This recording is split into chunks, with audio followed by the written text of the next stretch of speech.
Okay, welcome everyone to the Two Age Sojourner podcast. I'm Andre Beck, and I am hosting today because Mike and I just can't get it together to keep doing our pilgrim theology stuff. And Mike's also geeking out on some Kleinian stuff, which is okay. We don't mind that. We love a bit of Klein on the Two Age Sojourner. But I am very happy to introduce to you Dr. Eric Ortlund. Hey, Eric. Hi, everyone out in podcast land. Nice to be with you today. That's right. It's basically my mom and my dad and my brother and like a few other people. That is fine. I'm sure they're all very interesting people. That's absolutely worth it.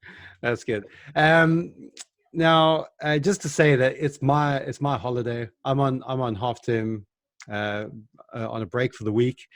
And so we're just keeping it light. We're keeping it chilled today. And really, I wanted to bring Eric onto the podcast because I think Eric is awesome. And I want you guys to know about Eric. And also, if you're like me... I did not pay him to say that. Well, I do. I first met Eric because he was running a language refresher at Oak Hill Theological College. In fact, Eric, I should probably get you to say who you are before I start going off on my own mission. But yeah, who are you, Eric? So I'm a sinner, and I'm a tutor. I'm a tutor in Hebrew and Old Testament at Oak Hill College in London. Are the two related? Yeah, is your sinner related to being an Oak Hill tutor? Only ironically, in the sense that I very much did not deserve it, but God still graciously opened up the door there, you know? Oh, that's good. That's very kind. I've been in London since 2016. Before that, I was in Canada for 10 years. Before that, in Edinburgh, actually. So, married with 2 kids. Right, cool. And so I want to come back and talk about that because the only thing I know about Canadian Christianity is Memoirs of an Ordinary Pastor. That's a fantastic book. Yeah, great book. Really, really enjoyed it. So I met Eric for the first time. Actually, Eric started lecturing there after I'd already finished. But the language refresher was great, and it was helpful because it inspired me to keep going with the effort to learn languages, because I don't find it easy. I find it very, very difficult, actually. But I want to keep going with it, and that was really inspirational for that. But also, it was just great to read through the Bible together and to talk through the scriptures together. And so that was fantastic. And you've got some Hebrew stuff online, don't you? So I do. Oak Hill students frequently say, when I'm out in ministry full time, how can I keep Hebrew going? And it really does not take very much. 5 to 10 minutes a day and you won't lose any Hebrew. I started a YouTube channel just really briefly, like 1 to 2 verses a day, 3-minute video, just explaining how they work and whatnot, hopefully reflecting on them devotionally. And I also started putting up some video, just short reflection videos, 5 minutes long. I did a series on Job in the time of pandemic, and I'm doing a series on 1 Samuel now. Yeah, I've seen that, and they're great. And how I do Hebrew now, because I started by trying to go through these. Where are they? Can you see them? If I swivel enough, you might be able to see them just there. Those guys. The introduction. Oh, right. The red ones. Yeah. Practical and Dead Petals. Yeah, those ones are great. Yeah, they are good, And when I was at Oak Hill, we were using Kelly, and I just really struggled with Kelly. The textbook was just so aesthetically unfriendly. I learned Hebrew with Kelly, and it has some strengths, but it's not user friendly. Most intro Hebrew textbooks give just way too much information, and I think Kelly. So I thought, and I started out, and I still do try and do that as I go through the textbooks. I just read them through. But actually, I found that, even that is quite difficult to sustain. Yes. So what I basically do is I watch the Daily Dose of Hebrew. Yep. I don't know if you've heard of that. And I watch your your Hebrew things. And and also that's not entirely true. I have recently started doing one-on-one lectures with a Hebrew professor, a lecturer in Liverpool, who's Oh, very wonderful. sort of patient with me. So Oh, wonderful. That's great. Hebrew, I constantly tell people Hebrew is a simpler language than English. So if you can figure out how to speak English, you can figure Hebrew out. The problem is Hebrew is so obscure. yeah, Even Greek is much more complicated than Hebrew, but there's enough overlap between between Greek and English that yeah, helps. oh yeah, Hebrew, yeah, Hebrew is so obscure. So the way to overcome the obscurity is just through constant repetition. yeah, And as you do, the obscurity will fall away, and you'll start to see that it's actually not very complicated, but it yeah, is really.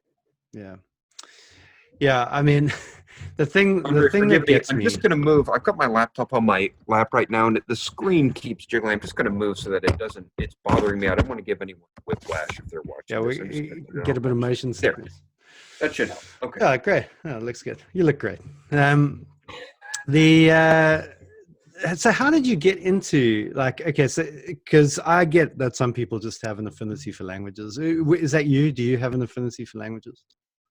It was. I mean, I did Latin and Greek as an undergrad, and it is sort of this. I mean, it's. I don't know that languages are easy for anyone, but is the kind of thing. It does come to me if I work at them. I did Latin and Greek as an undergrad and majored in philosophy actually, and was without realizing it really rash. I came into college a Cartesian rationalist without knowing what a Cartesian rationalist was. Okay, I can talk more interesting. about what that is if you want me to. Happy It's to. a superficially attractive worldview that actually makes no sense at all, and it's really hard to be a Christian with that worldview. Um, had it smashed to bits in a helpful, painful but helpful way. Went to seminary, didn't really know what else I wanted to do. Passed out of first year Greek and did second year Greek. Enjoyed it. It was helpful. I got it. I mean, I wrote my first exegetical paper on Colossians 2, and it kind of got it, made sense. I was taking first year Hebrew, and it was so weird because it was like one of those Rembrandt paintings where everyone is standing around with turbans on their heads. Everyone, no one is reacting the way I expect. It's not just the language itself, it's the cultural language that the Old Testament is speaking that is just so different from mine. But the bizarre thing was throughout first year Hebrew, the more I stuck with the Old Testament, the more I got acclimated to the different culture. Yeah, And the more I yeah, started to think, oh, that's why Ruth says that, or that's why Abraham says that, and that's what that phrase means. And the more that started to happen, the more I started to read, and I just sort of got deeper and deeper and deeper. And pretty soon I realized I never wanted to get out. It was a little bit like one of those romantic comedies where the main girl that the guy's going to fall in love with, she's wearing glasses at the beginning. So he's like, oh, whatever. Then she takes her glasses off. And she's really beautiful. yeah. It's like, actually, Hebrew we took her knew all glasses, along she was really you know, beautiful, but right? Hebrew took their glasses off, and I was like, wow, you are fascinating. Um, and I've never gotten over it. That's, And I'm in yeah. my 14th year of teaching, and I think I'm starting to get a hang on what the Old Testament is about. It Oh, Hello, I apologize, Eric. It's saying my internet connection is Andre. unstable. No worries at all. Just blame it Um, on me. the so so was so when did you become a Christian then? I was 13 years old. I grew up in a Christian home. I accepted Jesus into my heart like 5 or 6. When I was 13, our family had just moved to Chicago. I had moved to a new school. Nervous 13-year-old, didn't know anyone. A friend and a good friend that I had nothing to fear from asked me what religion my family was, and I said we didn't have one, even though I knew it wasn't true. I couldn't even admit my family was Christian, And that very night, there's a baseball player who named Oral Hershiser who won the World Series for his team, and I saw him getting interviewed that very night, and he would sing in between innings to calm his nerves. And the interviewer was asking him what he was singing, and he would sing the doxology to himself, and he sang it on the TV show in this utterly sort of unguarded vulnerability. So I felt pretty bad after seeing that. A bit of a contrast between the two. And it was the first time, I experienced the Holy Spirit's presence and asked the forgiveness of my sins. And Mm. yeah, that was the doorway in actually. What was it like growing up as a pastor's kid? Um, Um, I say this because I'm a pastor and I have kids. yeah, yeah, really, really wonderful, but I made it weirder than it needed to be.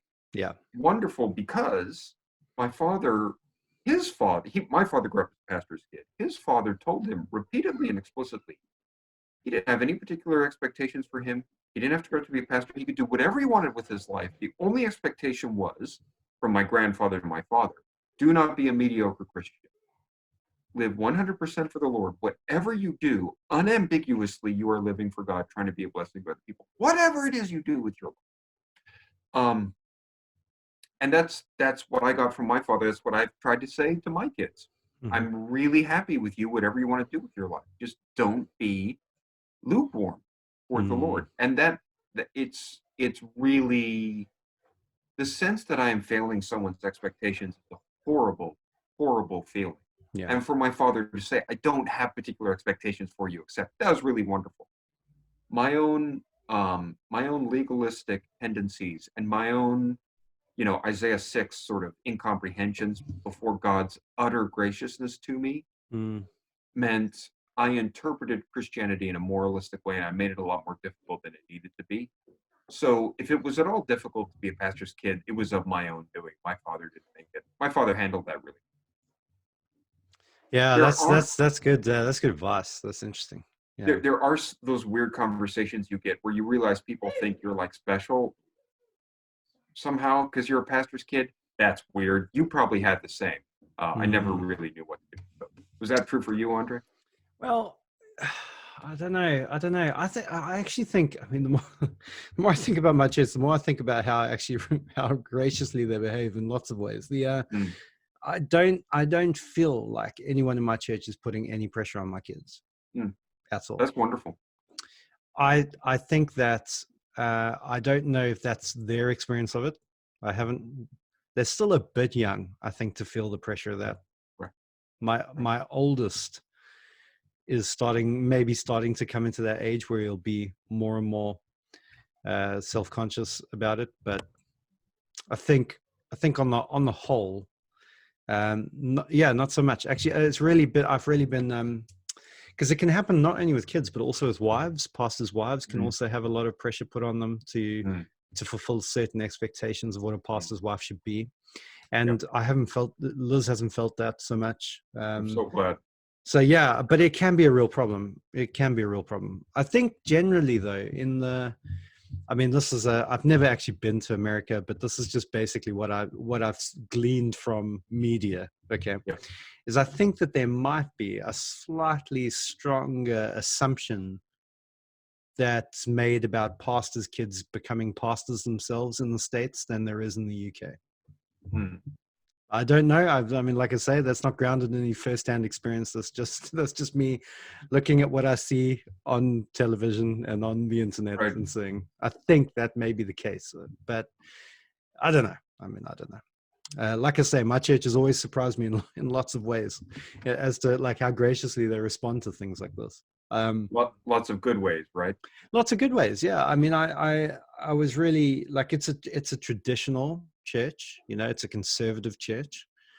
And I was really worried because, we were running all sorts of guest events at the church and in walked an openly gay couple, into the church. And I was like, oh goodness, what's going to happen? And they were just awesome. The church was just awesome about it. And I just, it really, I felt bad for not expecting them to behave that way, My father talks about gospel doctrine and gospel culture. Yeah. How it's possible to have the right doctrine, but the relational atmosphere is very ungracious. And it sounds like your church has both. And that is a powerful, powerful, potent thing. And when a church has both, then if it's more conservative, in non-essentials, those conservative aspects can become really beautiful and dignifying and not make you feel constricted and claustrophobic, Yeah, I think so. I think our church had been, to be fair, I mean, I'm sort of late to the show. I've only been there a couple of 6 years, but the the pastors before me have been doing, particularly the pastor before me, had been doing a lot of work in sort of in changing the culture, loosening it up a bit, you know, making it more friendly, and so I've just continued along that trajectory. But yeah, no, I think you're right. I think you know, you can be kind of nasty traditional, and you can be kind of loving, warm traditional. You know, nobody minds the. Yeah, I think there's something supernatural that's been happening in your church, Andre. That's a work of God, because left to ourselves, we will either go a flaky kind of superficial warmth that has no backbone. Yeah. And the offense of the cross is just muted, or it's just absent, you know? Or we'll have a lot of backbone, but we're fairies, basically. Yeah. To have the doctrinal clarity and conviction together with welcoming sinners and tax collectors, right? That we just don't do that. No human being ever stumbles into that on their own. That's a work of God. That's really wonderful. Well, I think you're right. And I think that, you know, our church has enjoyed, even under the pastors who were, you know, perhaps a little bit more kind of stuffy, traditional, they still enjoyed good expository preaching and, you know, faithful prayer ministry there. And so, you know, I kind of joined the church and thought, you know, this is a church where you genuinely see the fruit of love for each other, and you genuinely see faith in Christ. And those are the two primary evidences of the Spirit at work in people. And I thought to myself, goodness me, I could do a lot worse here. And like, it felt like suddenly I was taking this, like this really precious thing into my hands and thinking, oh goodness, you know, it'd be so easy to drop it from here. You know what I mean? Wow. Like it, but in some sense, it just seems like that's just happened. Like that would, you know, it was because of the ministry over the years, the churches, the God's been at work there. And so, yeah, it just felt like that could be so, like, I was just like, oh God, please let me not mess this up. It's going so well so far. You know, it'll be very easy to trace it back to the point where it started to go downhill. You know? Oh boy, that's a wonderful attitude to have toward your own church. Well, yeah, it's terrifying, but anyway, I'm sort of over it now. You know, I think having a plurality of elders, you know, as we do in our church, is a massive relief. I mean, I don't know how some of these Anglican guys that you know, because I got good Anglican friends even here, but they just don't have the same kind of team around them. That I have, you know, and the shared responsibility where I can say, listen, you know, it's not just me, it's the whole eldership. So I have certain things that I'm primarily responsible for, like teaching and preaching, but the whole eldership, you know, leads, governs, serves the church. So yeah, I found that to be a massive kind of relief. Actually, that's kind of triggered me onto another thing. You're an Anglican? Yeah. Have you always been an Anglican? No. I'm a late comer. Late comer to Anglicanism. Yeah, go on. Sorry. Well, mostly just for some weird circumstantial reasons. I grew up Presbyterian, and doctrine-wise, I'm like 98% there. I probably couldn't make it as Presbyterian, but not because of any massive differences in doctrine. Go on. Tell us. Because I used to be Presbyterian too, so this is a useful concept. You know, I don't think the regulative principle is crazy by any means. I just, for reasons good or bad, maybe my reasons aren't good, I don't find myself compelled to take that position. When I read Hooker on bishops, and he will say, yes, the word overseer in the New Testament does not mean what a bishop is today. In the New Testament, yes, that didn't start till the 2nd century. But it's not a crazy way to, I mean, it's practical, and it's nice to have a pastor to pastors and so on. So that's okay. We can organize a church that way. I just find myself going, yeah, makes sense. That's fine.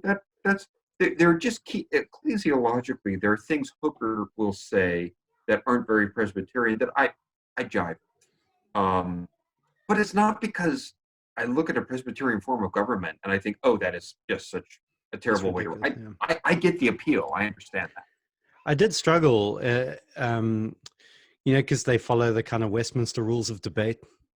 Yeah. So, so you address the moderator, and everything is so formal like that. And I really struggled with that. It just seemed so like, it was just not conducive to like the kind of tone of, hey brothers, let's consider how we may serve the people of God together kind of thing. It felt like, and the presbytery meetings were just insane like this. And I realized that is, the problem is always the people, not the system itself. But I don't think the system helped, like I struggled with it. I met Presbyterians who I thought were so godly, joyful men that I thought, man, sign me up. This is beautiful. I want to be a part of this.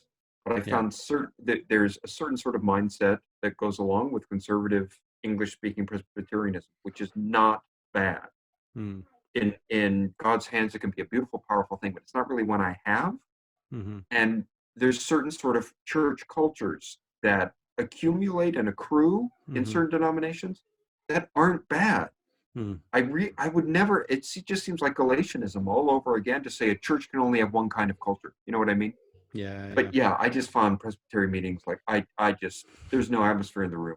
I just thought, what am I doing here? Now, it's just really hard to maintain that kind of Anglican. It's especially ironic for me to be casting aspersions upon another denomination as an Anglican. I mean, are you kidding me? We can't even figure out which direction is up.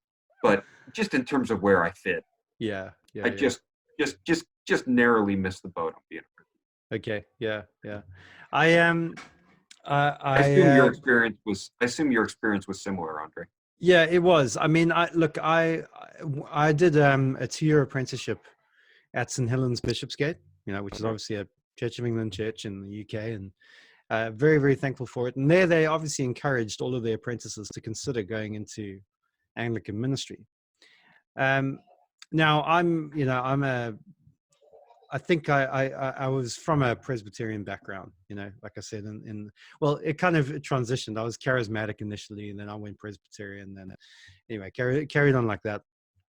And I pulled out of the Presbyterian system, not ultimately for those reasons, but more because actually it was just getting to the point where I felt like being Presbyterian in South Africa was a hindrance to gospel ministry rather than a help to it. Largely for the same reasons why I would say no to Church of England. I don't actually object to Anglicanism. I just object to the Anglicanism I see before me. It's like even at some level, I find this experience like everywhere I go. I like even when I consider Catholicism, I find the idea of a magisterium like a wonderfully reassuring idea. The problem is that I just couldn't embrace the magisterium that's on offer. I think that's the problem. But to say that there was somebody out there who could just divinely tell me what to believe, like I just think, hey man, I'm naturally lazy. Like that would be that would be a wonderful way to short circuit the agony and the agonizing over like things, that like working hard on the doctrine of justification when I could just say, do you know what he says, and like that would just be a lot simpler to me. And I love the idea of that. And so I find it very, very appealing, but I just cannot embrace it. The horrible paradox about Anglicanism is that on paper, if you read the Book of Common Prayer, it's amazing. I love it. It's awesome. I love it. Yeah. And if you read Hooker, another great and George Whitefield and others, they're amazing. But you look at what it actually, the more I started to read in Anglican church history, the Church of England I love the Church of England so much, and I admire it so much. I think it's one of the great churches in Christendom, but it's basically never not been in trouble since it started. And that's continued to this day. So, I don't want to be ashamed of my church because I don't believe Jesus. Jesus really loves his bride, even when we're faithless. But I always wince a bit when I say I'm Anglican because I don't want. In this weird way, I don't quite know how to resolve saying I'm Anglican means I'm opposed to a lot of what's going on in Anglicanism right now. Yeah. And I don't really know how to express that, but that's the weird position I find myself in. But to be honest, I feel the same when I use the word evangelical. Like I sometimes tell me more about wince. That. Well, I sometimes tell me more about that. Okay, so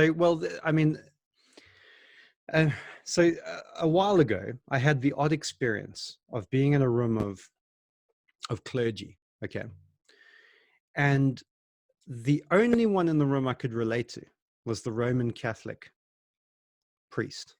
Yeah. The evangelicals, the Anglicans, the Methodists, they were off the wall crazy. And I don't just mean personality wise. I mean doctrinally, the Anglican described herself as a post-Christian neo-Buddhist, Right. you know? And I'm just thinking, Andre, once you become Anglican, you can believe anything. You can believe it. It doesn't matter. It doesn't matter.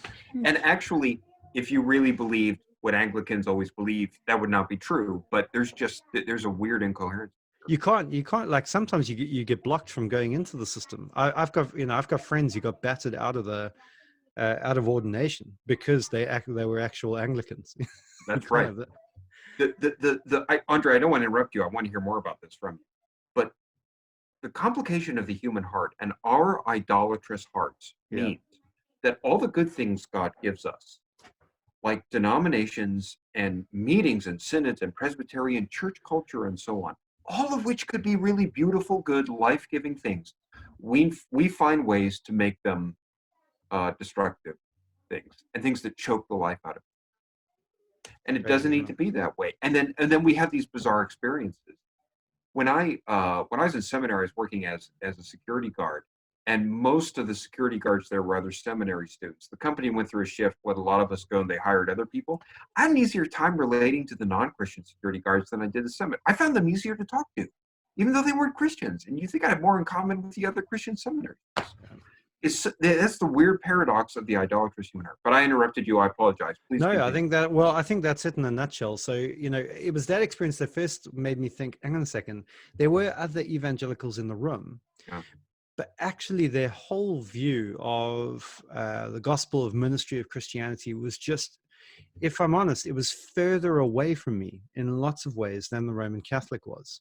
Yeah. And you have to understand, like, our church has taken a pretty strong stance. We aren't part of churches together because of its links with Roman Catholicism, as well as liberal Protestantism and the Quakers and everything like that. So it's not just them, but we have a strong policy, as all FIEC churches do, about we will only have true gospel unity, when we agree on the gospel. So we're not going to pretend to have unity when we don't have any agreement on the gospel. And I'm not backtracking from that at all, but this really made me realize that, hang on a second, that same hesitancy to go into partnership with a liberal Protestant or with a Roman Catholic also now applies to evangelicals, to people who call themselves evangelical, because of things like the prosperity gospel, because a lot of evangelicals see themselves as political agents, rather than ecclesial agents. A lot of evangelicals are more concerned with are just like so overly pietistic that it makes me as a kind of confessionalist feel very, very uncomfortable, and you have that thing. So I listen to the White Horse Inn podcast all the time, where they will take microphones into evangelicals, pastors' conferences and ask them basic questions about the gospel, and they just have no idea. We interviewed a guy for a youth pastor. I mean, I could go on and on with illustrations of this. We interviewed someone for a youth pastor position, and they were all coming from evangelical seminaries, not Oak Hill, has to be said, but even other, evangelical seminaries. Their idea of what the gospel was that God thinks you're awesome. That's the gospel. Right. Yeah.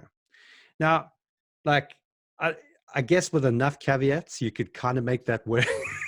but it's just, I would not say it was a helpful way. I agree with this. I think it's helpful and appropriate when some part of Christendom is unclear about justification by faith. It's helpful and appropriate to take a strong doctrinal stance and say there's a division here. At the same time, like you, I've had those bizarre experiences of talking to Roman Catholics and people have died to make the dividing line between Catholicism and Protestantism unambiguously clear. And that means a lot to me. And I'm not going to fudge that line. I don't want to squander the inheritance that the reformers have given. On the other hand, I've met Roman Catholics who, not doctrinally, but intuitively, had a better sense of grace than some evangelicals I met. And like you say, so, okay, I'm born American, lived in Canada for 10 years, spent many years in Great Britain. If I were in America, I'd have a hard time calling myself an evangelical. I'd have to find some, I don't know if I wouldn't, but I'd have to really start qualifying it because the Republican Party and all that nonsense. I find it's a lot less true in Canada and Great Britain. It's less complicated, basically. There's more clarity about what the church is about. I guess I don't want to surrender the denominational and doctrinal identity. And yet, I'm with you. That's no safety in and of itself. I don't know, Andre. I mean, when I get hit with the gospel again, it's so easy for me to forget it. When I was reading in my devotions, reading Epistle of James, and that powerful passage in chapter 4 about weep and wail, double-hearted people. And let your joy be turned to gloom. And then there's that little phrase, but he gives more grace. Mm. How many times have I read that passage? I've never seen it before. In the midst of that open hypocrisy, God gives, it's not just he gives grace, he gives more grace. I just sort of stopped and was quiet for a couple of, I was like, wow, why would that hit me so strongly? Except I need to be rebaptized in the gospel I already believe over and over and over again. So in the same way that First Peter says, don't be surprised at the fiery trial that's come upon you. That's talking about external persecution. But the utter lack of ignorance of the gospel, and that we don't know we're ignorant among evangelicals. We shouldn't be surprised at that problem. That's my problem too. And if you're within an evangelical denomination that has the doctrinal structure, I'd much rather have that there than be trying to talk about grace in a Roman Catholic structure where, whatever else you want to say about Catholicism, whatever else. I mean, I've been to Catholic services before. I understand why someone would be Roman Catholic. And I understand why the Reformation happened, because grace is not absent there, but it is obscured. The absolute radical sort of, you are forgiven purely on the merits of Jesus Christ. Yeah. Irrespective, it's not there. So it was something that's been frightening me about this as well. Again, and it's just, I guess it's healthy. It's healthy to kind of, put things into perspective from time to time. But, so one of the ways I've started to kind of describe myself to people is I tell them I'm a Reformed Catholic, which I guess would be truer if you were Anglican than if you were a Baptist. But it does. I mean, like, I just, I'm not willing to, I'm not willing to let go of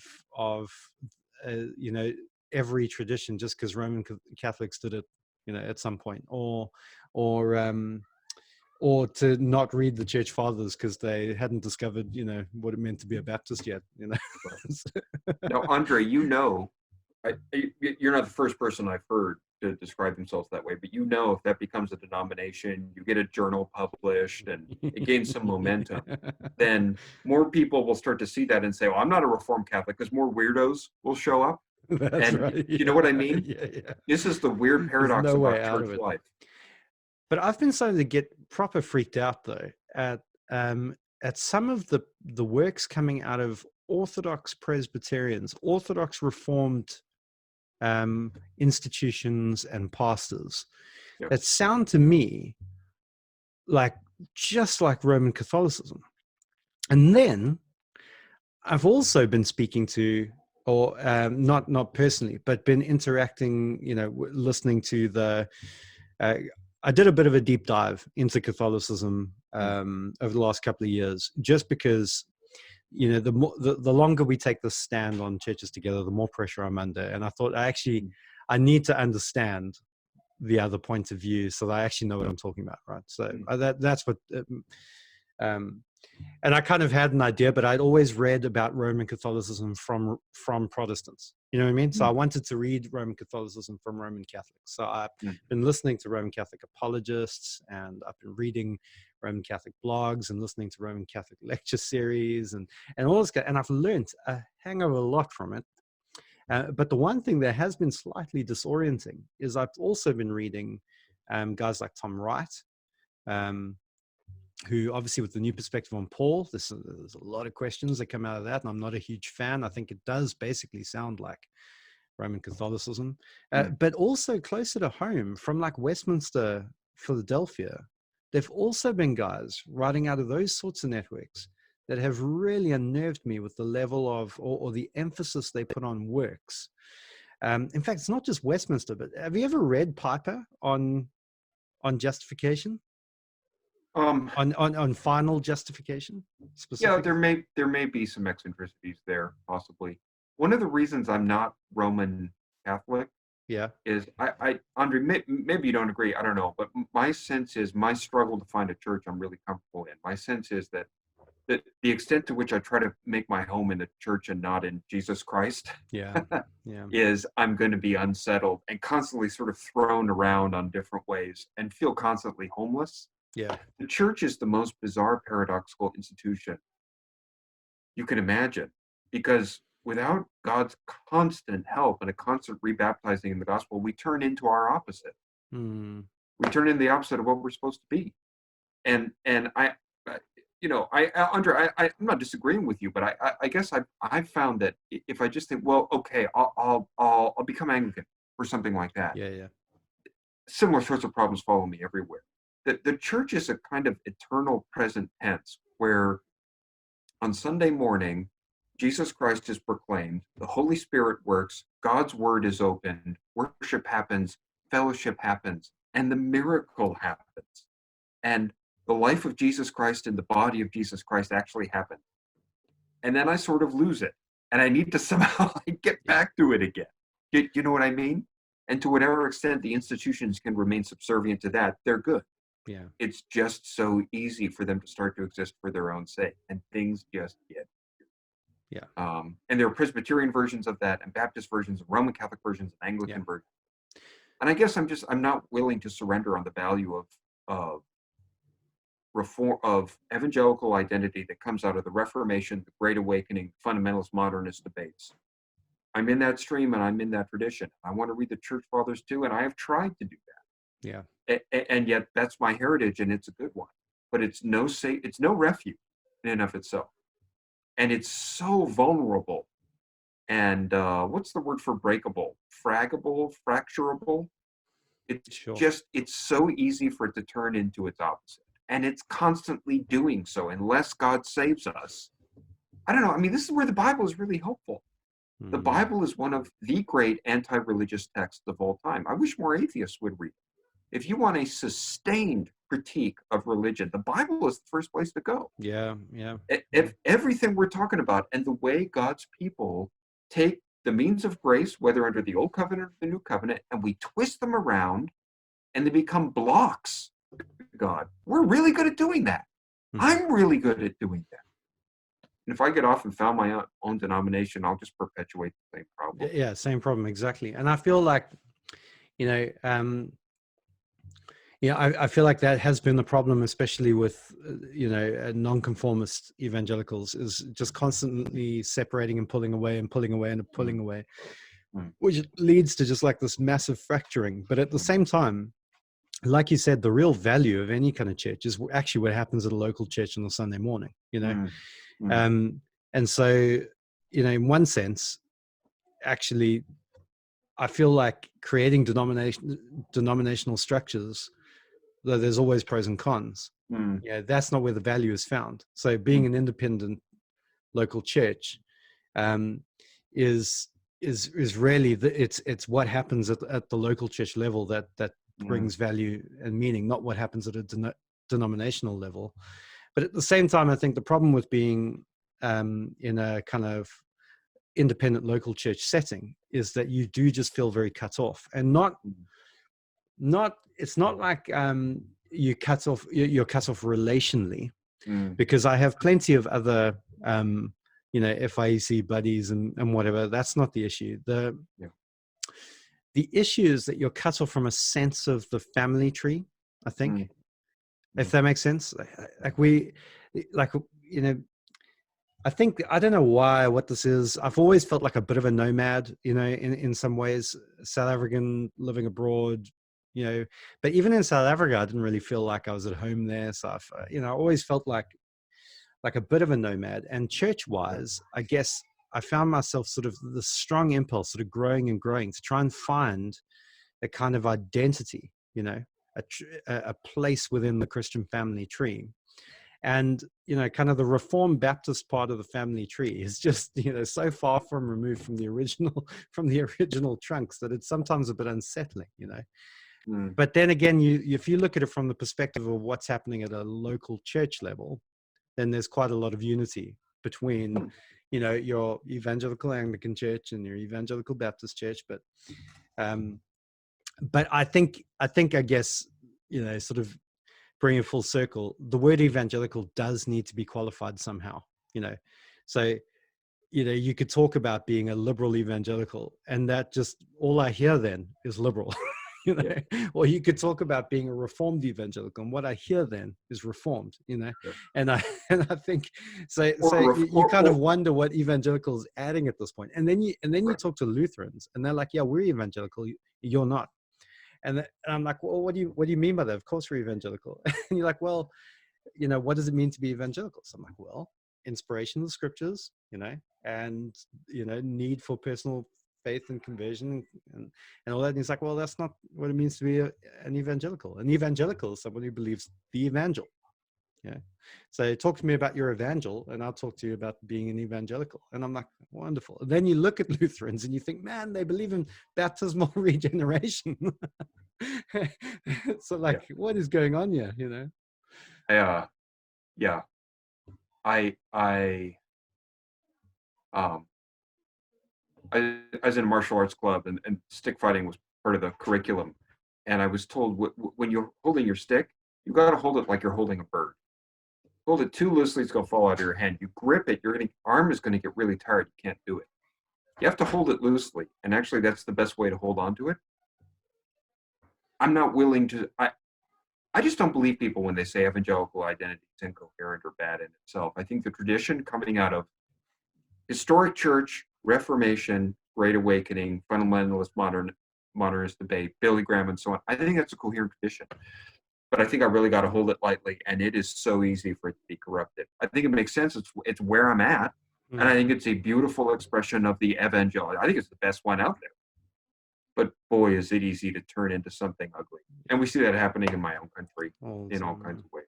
So it needs to be held really lightly. But if I want to start qualifying myself, whatever term I want to use to describe myself, 100 years from now, people will be saying, well, I'm not that. If I want to say I'm a gospel Christian, which I've heard some Christians I really admire starting to use, 100 years from now, they're going to be saying, I'm not a gospel Christian, I'm this, Yeah. They're just, I don't know. I've been married to the same woman since 2001. We've lived in like 5 or 6 different houses. It keeps changing, but the spouse is the same. You know what I mean? That doesn't, yeah. Sometimes in some church cultures, there's an unhelpful intensity in the focus on the institution, the tradition, the theological particulars, all of which are really important. But some of the Presbyterian guys, there is such a focus on that. It just goes in, I don't know, it just goes in weird directions. No, I agree. And I think, I think the way that you describe evangelicalism, which goes all the way back to the Reformation, I think even that is helpful. In the sense that not everyone who defines evangelicalism does that. And really, I think, honestly, we have to do that if we're going to talk about evangelicalism. That's its roots, And if you read Luther and Calvin and Hooker, they're very plugged into the church fathers. Yeah, totally. Calvin especially quotes them all the time. All the time. Yeah. The Reformation is an attack on late medieval tradition. I'd be okay with saying it's not even really an attack on Catholicism in the most general sense. It's an attempt to get back to the early church and regain something that the late medieval church lost. Yeah. It's not a rejection of the church. Yeah. The way I read Calvin, that's seems to me what he's doing. Yeah. No, I agree 100%. And I think that's why I think we need to trace our history all the way back. Yeah. But you know, Andre, I mean, the thing that attracts me about Anglicanism is that deeper sense of rootedness, more of a liturgy that Yep. takes account of the goodness of embodied existence. Hmm. That the fact that God gave me a body is not an accident or a bad thing or impediment to be overcome. It's the sphere in which I exist, you know, Mm. um, incarnate, and this sense of, I don't know, when I look at Anglican liturgy, it's Protestant. The Yeah. BCP is as Protestant as it can be, but Yeah. there also, I think there is this sense of, let's keep let's keep hearing the ancient voices as well, which I find really sort of nourishing. That feeling of, okay, I'm at home here. Um, but you know, I'm defining Anglicanism now in the best and most ideal sense. Yeah. So the amount of Yeah. Anglicans who would actually qualify, according to my definition, is very, very small. Well, I mean, yeah, I think that's it. And to be honest, like I'm a confessionalist, right? So I don't believe that every Christian reads the Bible and has the right to make it up. You've got to read the Bible in the light of church history, in the light of systematic theology, which basically means ultimately you either adopt a confession of faith or you create your own one. Ultimately, that's how people will read the Bible. You either read it in the light of a Westminster or a 1689 Baptist confession, or you make up your own confession. And I just can't abide them. I can't abide the making your own. Everyone has a systematic theology. Yeah. Everyone does. Even the Christians who say, I don't have a systematic theology, I just read the Bible. Anytime a Christian says that, I just say, who is Jesus? And they say, God's son. And I say, what does it mean for God to have a son? Yeah. And they say, the eternal unity of the divine nature, God generates his image image, being in full nature God, but different only in that there is generator and generate. I mean, they don't get that answer. I'm being funny when I say that. And I say, you're doing systematic theology right now, and that affects how you read Genesis 1 to Revelation 22. So. Yeah, and you got that from the Nicene Creed. so it's like yeah, but the problem at the same time, the problem I have is that there are very few confessions of faith that I can agree wholeheartedly to 100%. So I do end up making my own one. Like I'm not a total subscriptionist. So my creed of the creed I'm most aligned with is the 1689 Baptist confession, but it's not by any means the only statement of faith I align with. I love the Heidelberg. I don't mind the 39 articles. There's a couple of bits, particularly when it's like gets the Queen involved and stuff, that I start to get a little bit like, what?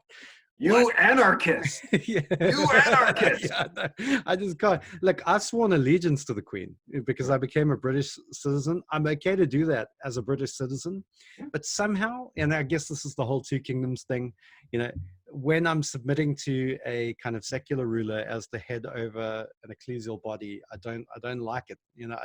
I'm just like, no, I don't want it. And maybe, and there's all sorts of reasons for that. But but the thing that sort of does, and again, I guess this is why it comes back to, I like the idea of a magisterium where you could just defer to them, defer to the powers that be. But the reality is, there is no magisterium that I think can be trusted with that sort of power, and it's blatantly obvious, So I read a quote from a science fiction author where he said once, "Sure, I believe in utopia, but who are you ever going to put there? Yeah, It would have to be empty, right? Yeah, a church with no people in it would be perfect and flawless, but it wouldn't be a church." And I guess that's it. So similar to what church tradition you are part of, you're accepting something that is always going to be prone to corruption, isn't perfect, never going to be perfect, and you have to kind of take it warts and all. And in some sense, that's true of confessions as well. There are parts of every statement of faith. Usually it's the Pope as the Antichrist bit that gets, is the first hurdle. But then there's other stuff like, I've got a slightly different view on the Sabbath than what you find in the Westminster in the 1689. Actually, much more like the Heidelberg. But and on the creation thing as well, I've got some different views there. So there are areas where I just have to say, look, I can't in good conscience go along with that. But nevertheless, this is my tradition.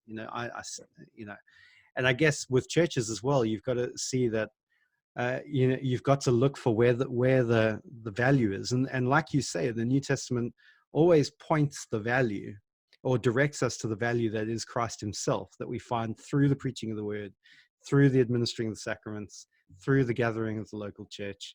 That's where we find that value. And actually, if you just stay focused on that, all these bigger questions about what denomination I should belong to and all that, and like, they do kind of fade away a little bit. They fade to black a bit. Yeah. Now, Eric, I realize that we're just about out of time, but I just, will you give me a few minutes for zombies? Yeah, sure. Is it because I look like one? The No. older I get, the more I feel I resemble one. No, do you know who you do look like, though? Have you ever played Left 4 Dead? Left 4 Dead. No. Is that the cowboy one? No, it's not a cowboy one. It's a zombie one. Is that the zombie one where the guy's trying to protect the girl? Oh, no. That's No, that's else. Last of Us. That's Last it. of Us. Yeah. Left 4 Dead. This is a team one where you play as 4 people, and you've got to basically make it from one safe room to another until you get evacuated. Oh, okay. And there's I'm a Dark Souls guy through and through, so that kind of dominates the horizon. Never played it. I got the Witcher on like a discount on the PlayStation Store, so I've been having a go at that recently. But you are missing out if you've not played Dark Souls. I haven't played it. Okay, I'll check it out next time. Next time it's on like a 90% offer or something else. Okay, yeah. That's the only time I buy games, when they're just trying to get rid of them. But anyway, there's 4 characters, and one of the characters is a kind of like old dude with a beard, and you're not old, but you have a beard. So there you go. Well, that's flattering comparison. I'll take it. That's fine. Thank you, Andre. He's very cool. He's a hardcore dude. You need to play it. You need to play Left 4 Dead. But anyway, you've written a zombie novel. Yeah. And I've ordered it, but sadly it hasn't arrived yet. And then after I bought it, I realized that I'd already bought it on Kindle. Oh. Oops. Anyway, so now I've got the Kindle version and I've got the paperback. So, okay. But still haven't read it. And so so I like the zombie genre, but just tell me a little bit about, like, how is it that what is it about the zombie genre? Why did you write a zombie novel? Yeah. Apparently I have this deep subconscious desire to torpedo my reputation. I mean, I could have written a book on like marriage and gender issues, because that's really hot right now, but no, I wrote about I don't know what it is, Andre. Like I'm drawn to the most sort of arcane, irrelevant issues. Like, I have really lost sleep over Leviathan in the book of Job. Like, I get irritable reader syndrome. Who else cares about that? You think there are any conferences about Leviathan? No, there aren't. But anyway, that's what I care about. There are a number of things fed into this. First, I fell in love with the Old Testament, started studying it, and started noticing some of the similarities between the Old Testament and ancient Middle Eastern culture. Found this really fascinating, because there's so much in the Old Testament that I am never more convinced than ever, after studying the Old Testament for going on 2 decades now, that is not just a human document. There is stuff in there that no human being would ever come up with. The mere fact that you can't have an idol statue, that is revolutionary. The ancient Middle East was around for about 3,000 years. Sophisticated cultures. It never occurred to anyone you couldn't make an idol statue for the god. But there are a lot of similarities, not just linguistically, but in the cultural language. For all that the Bible rails against Baalism, and for all that we need to hear that, and we need to be alert to the Baals in our own culture, the Psalms will talk about Yahweh riding his chariot through the heavens and thundering in the heavens, which is what Baal does. Mm-hmm. So I think the Old Testament is relating to its environment in 2 ways. It's saying, first of all, some of the ways you think about God are just either stupid or wrong, and you need to repent. Secondly, it's looking at ancient Near Eastern pagans and saying, some of your ideas about God are okay. It's just you're going to the wrong person. And the real God is actually happy to give you what you want. You just can't go to Baal for that. I get the sense in the Old Testament, God is happy to make it rain. That's not a bad thing to want, but don't ask Baal for it, because you won't get it. That's really interesting. found myself watching zombie movies and liking them, especially I'm a classicist when it comes to zombie. It's So George like a Romero all the Ramiro, way, yeah. you know? Okay. For two reasons. First of all, I Yeah. think there are two impulses in zombie movies. The first is it's an exploration of if society fell apart, how would human beings act? Yeah. And Right. in zombie movies, the answer is basically we would behave very badly. Yeah. Theologically, zombie movies have a low anthropology. Take away Right. the constraints of society, and we are animals. Yeah. We're Yeah. sinners, Yeah. basically. That's very interesting that a non-Christian would say. Secondly, frequently in zombie movies, the boundary line between survivor and monster will become increasingly thin and difficult to distinguish. You'll get the survivors acting in increasingly mindless, rapacious, zombie-like ways, and the zombies sometimes acting in oddly human ways. So my favorite zombie movie, and I'm not recommending people see this movie, it's kind of horrifying, but Dawn of the Dead, 1979, the last scene is a bunch of zombies staggering around a shopping mall Hmm. with this canned elevator music playing. That is brilliant. That we're all zombies in this consumer culture, that's brilliant. That really got me thinking about how Paul says we're dead in our sins, Mm. in our transgressions. Yeah. And I read at that time a book by a Roman Catholic author, actually, about the Frankenstein story and other horror Hmm. Hmm. books and movies. And his basic perspective was the horror genre is an attempt to confess sin and to exorcise sin and get the evil out of us that will always fail because it's not Christian. It's not repentance, you Hmm. know? That got me really thinking.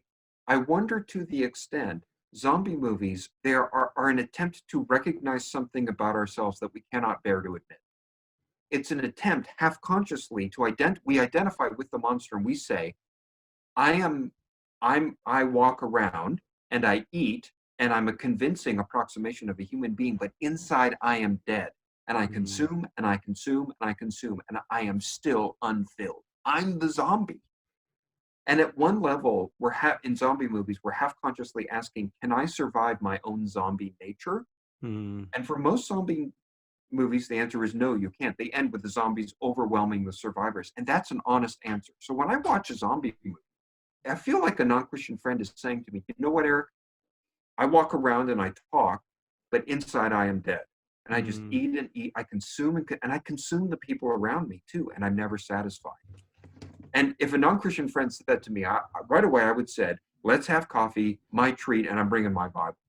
So in the same way that the Old Testament exploits the cultural language of its pagan idolatrous setting, the Old Testament it rejects some stuff, obviously, but it hijacks other stuff and uses it to talk about the real God.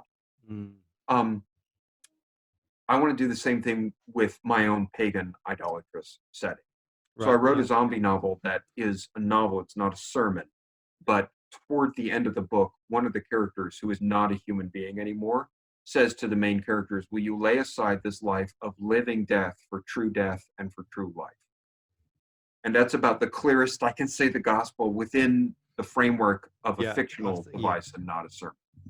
So it's me trying to hijack elements from my own culture. It's mostly failed. No one has read it, but it's out there. So it's Well, people are going to read it now. So it's called Dead Petals, isn't it? so I originally wanted to title it Over the Bent World Brooding, Right. after a poem by Gerard Manley Hopkins, absolutely my favorite poet, which I thought would be very sinister and cool sounding. But then when people got the original reference, they would see it's a poem about the Holy Spirit brooding with warm breast and bright wings over the bent world. Um, so I hoped it would register two different levels, but my publisher said we want this to sell actually. And my zombies, if I can preen a little bit, my zombies are kind of cool. They start to transform and they keep Ooh. changing in 4 or 5 ways. And spoiler alert, skip this if you don't want spoilers. Ah. In the first chapter, their faces start to open up in these tentacles, and they start behaving in some oddly weird like ways and talking about their father, whoever that might be. And the survivors start to associate them with flowers opening up before the sun and with Ah. and other things. So the publisher said, "How about Dead Petals?" And I wasn't crazy about that, but I said, Cool. All right. Yeah. No, I like it. This is intriguing. I've never heard a kind of flower thing in the title of a zombie before. So I think that gives it a unique angle. there are huge.